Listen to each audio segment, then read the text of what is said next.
watching SportsBeat. Rolled by Bradley on 9. 5, alive, into the end zone, touchdown, Gunnar Romney. Jalen Johnson with the interception. It's a foot race, and it's a house call for Utah. And it's picked off. Threw it right into the hands of the defender. The layup.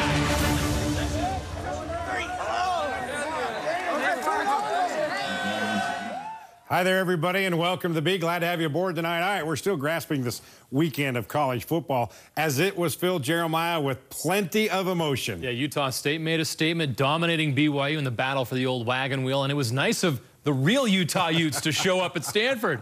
They went on the road and dominated the 14th-ranked team in the country. Yeah, the Utes upset number 14 Stanford last night. Their first Pac-12 win of the season. First time the offense was really in complete rhythm. And with the 19-point win over the Cardinal, the Utes are back to receiving votes in the national rankings. They received 12 votes in the AP poll and 5 in the coaches poll. Utah State's now won 3 of their last 5 games against BYU. They've also scored 40-plus against the Cougars in back-to-back games for the first time since 1955. The 25-point win is their largest over BYU since 1968. The Aggies are also starting to get noticed nationally, picking up votes in both polls. More college football later in the show. David Nixon, Sly Sylvester will break down the film from both games. All right, preseason rolling on for the Utah Jazz tonight. Their first road game of the preseason in Portland with Damian Lillard and the Blazers. With just 2 preseason games left, tonight was a good chance for the Jazz to see how they would play against a team that's not from Australia. 2 of the best players in the game going head-to-head, Donovan Mitchell and Damian Lillard. Rudy Gobert made his presence felt early. Ooh. Mid-season form, but so did Damian Lillard. The and one. Blazers were up double figures in the first quarter. The Jazz would rally to take the lead. Rudy drops the hammer again, but they trailed by 11 at the half. Jazz slowly chipping away. Donovan in the third quarter, 3 of his team-high 21. The Jazz hit 6 3-pointers in that third quarter, but Lillard had an answer. He had a game-high 23. The Jazz trailed by as much as 15 in this game, but the bench led a rally. George Niang was 3 of 5 from 3. He gives the Jazz the lead with 4 minutes left. More great D from the bench. Leads to fast break points on the other end. Royce O'Neal with 7 points. How about Alec Burks? 12 points, including this 4-point play. All of a sudden, the Jazz are up 9. And finally, more defense, another fast break. This time, the rookie finishes. Grayson Allen had 8. Last preseason game for the Jazz Thursday in Sacramento. All right, next up, the weekend of college football. Fakes the handoff, and it's picked off. Threw it right into the hands of the defender. Nalei. Aggies started off with a dominating win in Provo. Our experts David and Sly is here to break this one down for us. Also explain why the Utes were able to turn things around last night at Stanford. And Acuna swings. It's a high drive to left center field. It is gone. October baseball. It was do or die for the Rockies and Braves in the National League Division Series. Which team stepped up and kept their season alive?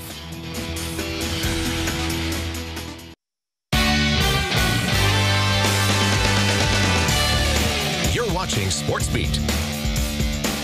All right, now to baseball. 2 divisional series matchups, and both Jeremiah could end in a sweep today. Now, the Braves had a remarkable breakthrough season from worst to first, but they've been no match for a Dodgers team making their 6th straight postseason appearance. Yeah. At least until tonight. Dodgers trying to close this one out in Game 3, but the Braves, sensational rookie Ronald Acuna Jr. had different plans.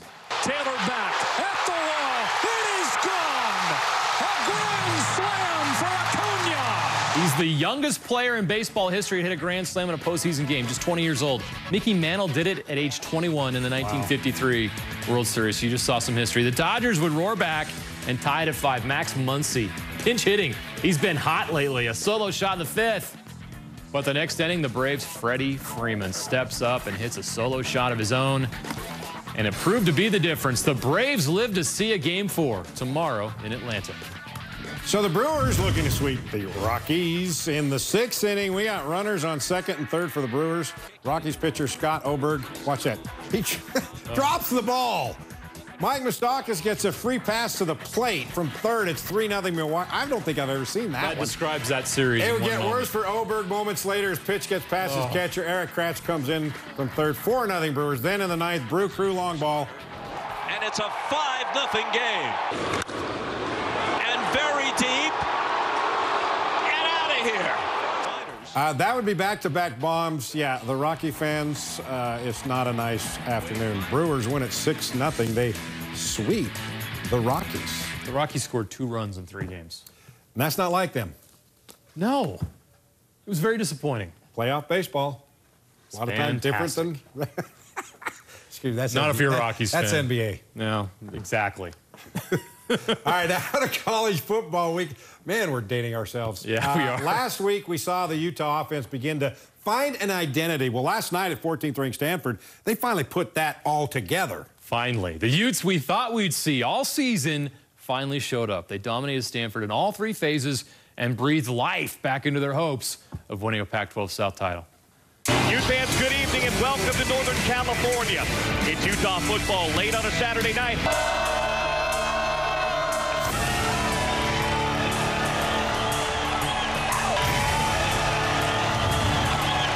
He gets drilled by Bradley on 9.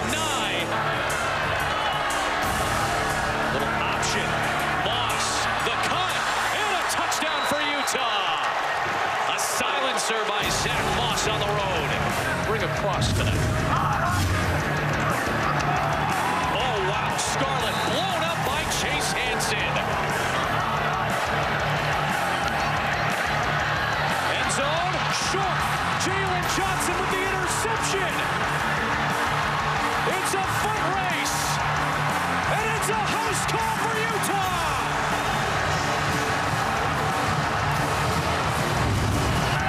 Blitz from Utah. No time for Costello, who flung it into the hands of a Utah defender.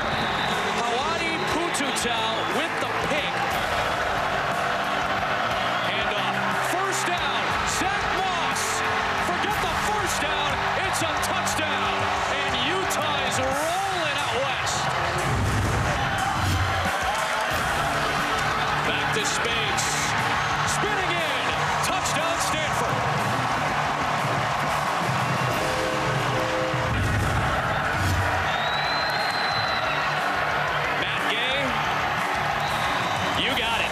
That thing was a sonic boom the way it came off his foot.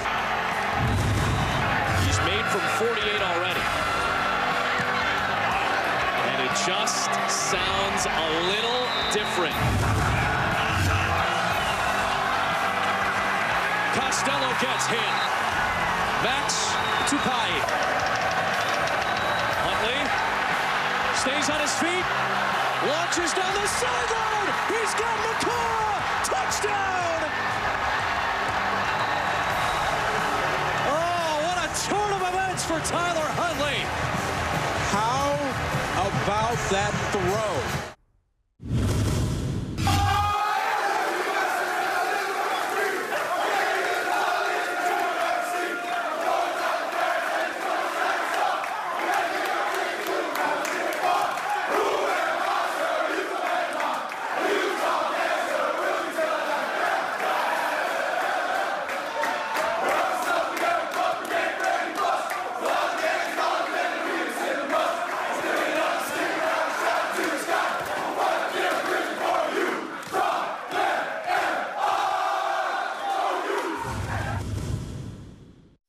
All right, it's time to break down the film with David Nixon and Stevenson Sylvester. All season long, we've been looking for an identity for the Utes. We knew what it was. Zach Moss. Last night, there he was. That's right. Zach Moss last week against Washington State, 30 carries. Last night gets 20 carries, and, man, it paid dividends. Yes, it did. Yes, it did. And where Zach Moss is so effective is you got to get him one-on-one with the safety. And here they do. They get a hat on their front 7, get Zach Moss one-on-one, makes him miss.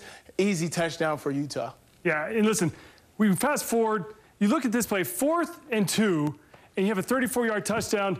I like this play because, once again, it's strength on strength. Right, right. This free safety is wrong here. It's 4th and 2. You know they're going to run the ball. They run the ball on you all the time. He backs up and helps the corner for I don't know what reason. Has a half step behind. Zach Moss gets on him. Too fast for him. Easy touchdown again. And how about the Ute defense? Creating 4 turnovers on the night, But let's talk about Jalen Johnson. Fantastic job down the red zone. Yeah, well, here you see KJ Costello. He thinks they want to throw a jump ball to their big receivers. They don't connect on the first play. But you can see there's tons of room. There's still ISO over there. So the next play, they want to do it again. Surely they're not going to come back to it, right? I mean, they didn't have success. Right. I mean, come on. I talked to Jalen after the game. He said he knew they were going to come back to him. So they do. They're on KJ and his receiver are on the different pages here. But Jalen sees the quarterback's eyes the whole time, undercuts the back shoulder throw, takes it 100 yards. It's the third longest, which you can only do a 100-yard interception return, but the third longest interception return here for Utah. And then here we have Marquise Blair showing middle blitz, which means zero coverage across the board. KJ Costello had to know it's zero coverage. There's an unaccounted for defender there. Max Tupai does a great play right here. It was fun watching this Utah defense because they rushed 7. When you rush 7, good things happen, right? You get sacks and create pressure. Yeah, and then Huntley, great game last night. What Utah needed from him. And this was earlier in the game. You see Covey getting the nice screen pass right there, a little slip screen from Huntley. And then you fast forward this play. This was a huge play, 3rd and 3, late in the game. And this shows Huntley's strength, right? His vision, he's able to hold in the pocket, and there was a fantastic ball to Nacua. Yeah, it's a great job by Troy Taylor right here. It's 3rd and 3. You think you're going to throw an out and up to just get the first down. The DB bites on the out. Samson Nacua does an up route. It was a great job by Huntley. First, he keeps his feet, throws it off the back leg. Amazing athletic play for Utah, but a great job by the whole team. First passing touchdown for Huntley since Weber State. I mean, crazy. Hey, it came at the right time. Yeah, that's why they like Huntley and they're keeping him in there because of that athleticism to do things like that. We just haven't seen it. That's right. It was great. It was a great play. And like Sly said, as a defense, you're thinking at 3rd and 3, they're going to only go to the sticks. But instead, Troy Taylor does a little wheel route up the sideline, touchdown. And rushing 7, maybe BYU could learn something from watching that. Take notes. Arizona rolls into Rice Eccles on Friday night. They just beat Cal, guys. They did. So they're better than what we saw against BYU. Yeah. Well, Friday night, the 88th meeting of Utah State and BYU. And Jeremiah, even though I don't have a strong recollection of the games before the 70s, that was probably the most dominating performance by an Aggies team in the history of this rivalry. Well, the stats say so. For the first time since 1974, the Aggies have won back-to-back games against the Cougars and are 4-1 for the first time since that great season back in 2012.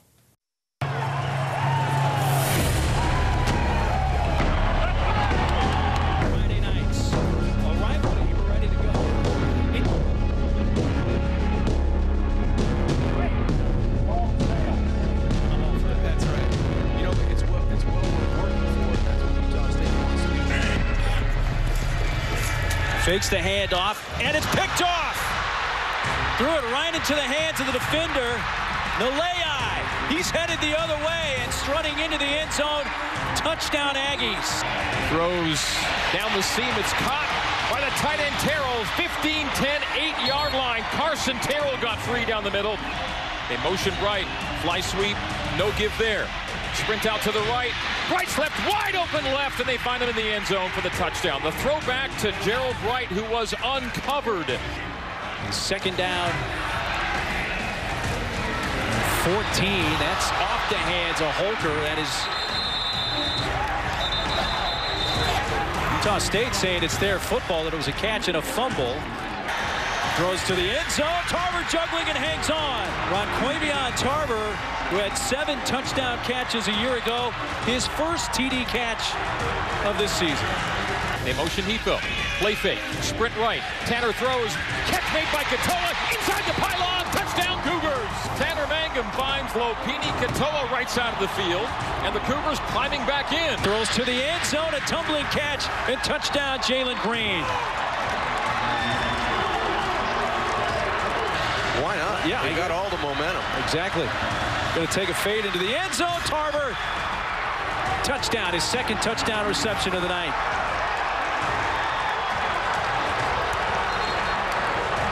A push out to the right. A throw on the run for the end zone. It is caught for a touchdown by Dylan Colley. His first touchdown as a BYU Cougar. And the Cougars make it 35-13 with the PAT pending. Looks to be the final play. Loose football. And Rockemore gets his revenge.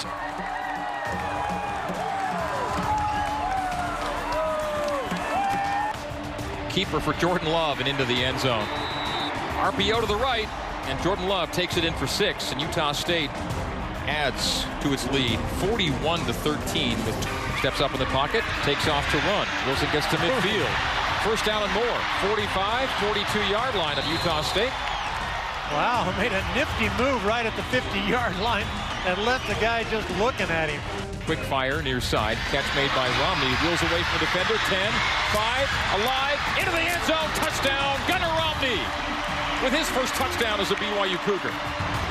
So Zach Wilson to Gunnar Romney, freshman to freshman. Utah State hauling the wagon wheel out in the middle of the field to show off their trophy. And they retain it as they brought it to the building and can take it back to Logan. Yeah. Back-to-back wins for Utah State over BYU. Zeros on the clock. 45-20 is your final score. All right, our guys are back. David and Sly. All right, a lot of good from the Aggies, but let's start with the bad and the ugly first. Woo, BYU. Oh, it was a bad game for BYU. But, I mean, one of the things you got to do is start the rushing game. They could not get the rushing game going. Only 39 total yards. That's right. Squally Cannon kind of got hurt early on in the game, but this is a play right here. We're going to have miscommunication between Austin Hoyt and Matt Bushman. They're going to leave the defender, Dontre Rockamore, unblocked. Fantastic job by them. Big tackle for loss, and that really set the tone early. BYU really could never recover. Like you said, only 39 yards rushing, and this offense is predicated upon rushing the ball. Yeah, 3 turnovers for BYU to Utah State 0. That just can't happen if you want to win. We've seen BYU go back to this play. Once again, it's going to be behind line of scrimmage so you can block downfield. But what happens? Both Squally and Matt Bushman are not going to get their blocks. It results in Hoker getting the pass. Boom, pops it out. And Utah State recovers. They're already up 14-0. Go down and score. Now you're starting to widen that gap. BYU really struggled, and a lot of it the majority of the credit goes to Utah State. They were flying around. I mean, these guys came in motivated, and BYU got punched in the mouth early, and they never really recovered. Yeah, and the BYU defense just could not stop Utah State's big plays. It was crazy. Yeah, this is one of those pop passes. Nice. This is a great play dialed up by Utah State. BYU's defense kind of lulled to sleep, but what you're going to see is 4 men to the field, right? So you flood the defense. You've got 4 guys to defend it, but what I like about it, they dialed up, is they're going to do a play action to the running back. It's going to freeze Zane Anderson, the linebacker. Just gives him enough time for right here, the wing, to get past the linebacker. You see, once again, Sione Takitaki, because of the play action, is going to shade to the boundary side, and boom, ball over the top. Big plays. This is what hurt BYU. Once again, credit to Utah State. Yeah. They dialed. I mean, the coaches in the game plan they put together was solid. Well, it was great. I mean, Utah State had 220-plus yards rushing the ball. It's what you got to do. Here, Thompson just does an amazing job running the ball. It really is. I mean, there's really nowhere to go here. BYU actually does a stunt up front, which hurts them. But the blocking up front, Utah State picked up the stunt. They washed him down. You see right here, Mariner coming around the edge. You had Peely that got watched all the way down. And, I mean, honestly, there's no hole here whatsoever. It's phenomenal the way they were able to squeeze through, and boom, he's gone for the races. Speed in secondary, crazy. It was one of those games where BYU couldn't do anything right. And here's once again, here you see the scrum. Here? I mean, the fact that Thompson was able to skirt through really is remarkable. That's crazy. That's crazy. But Utah State's able to set the tone at the very beginning of the game with this pick 6. Yeah, and this was one where Tanner Mangan, you got to realize, but credit to Utah State, they didn't bite on it. They did a play action. Instead, you see right there, they sit on it, they wait for it, and it really is one of those plays where at the beginning of the game, you set the tone. It's 0-0, pick it off, and it's Utah State all the way from there. So great job by the defender, sits in the flats, and gets his body squared, doesn't bite, and sits right there and waits for Tanner Mangan to set up and throw.